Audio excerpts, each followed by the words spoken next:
Well, welcome to the seaside edition of firstoffthebike.com's Try 101.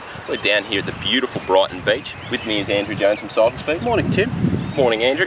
Today we're going to take you through T1 and T2 and give you a few tips on how maybe going slower can actually make for a faster and safer transition.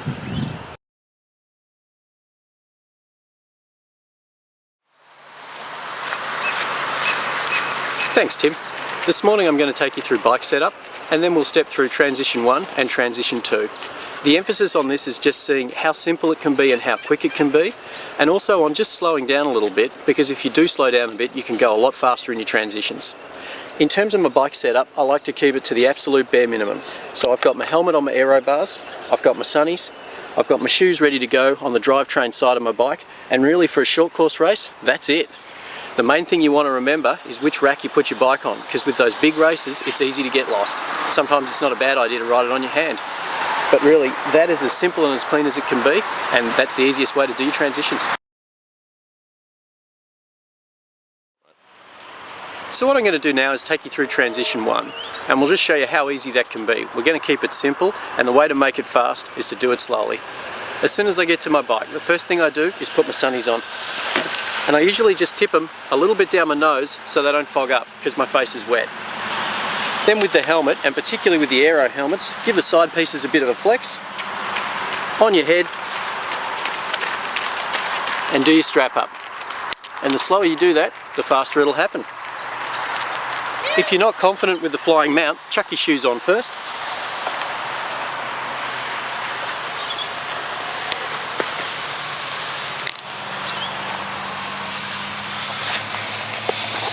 And that's it.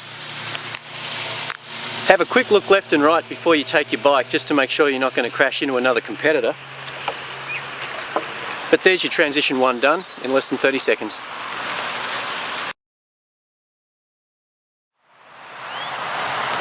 So before you get back into T2, one of the skills you really should practice is wheeling your bike by its saddle. The reason that we do this is that you can run or jog alongside your bike, and it also stops you from hitting yourself in the ankles with the cranks, which kind of hurts a lot.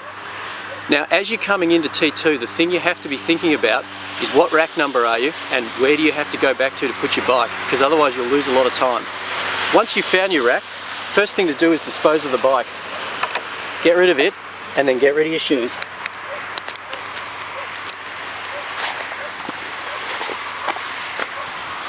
Helmet off, and I like to chuck that back on top of the aero bars. No need for socks in a short course race.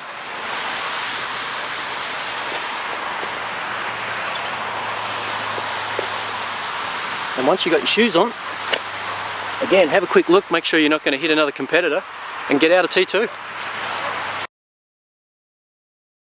So the things to remember for nice quick transitions is, first and foremost, always remember where you left your bike, particularly in big races. Remember to slow down a little bit in transition, because it'll happen a lot faster if you do. And always remember to just look out for other competitors as you're leaving and entering the racks, just so you don't collect anybody else.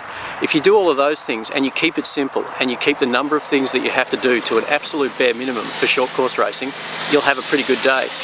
Now next time we're going to have a bit of a look at some slightly more advanced transition techniques. So we'll look at clipping the shoes on once we're on the bike and getting out of the shoes before we get off the bike, and maybe bring up a few other little pointers like elastic laces that can just speed your day up a little bit.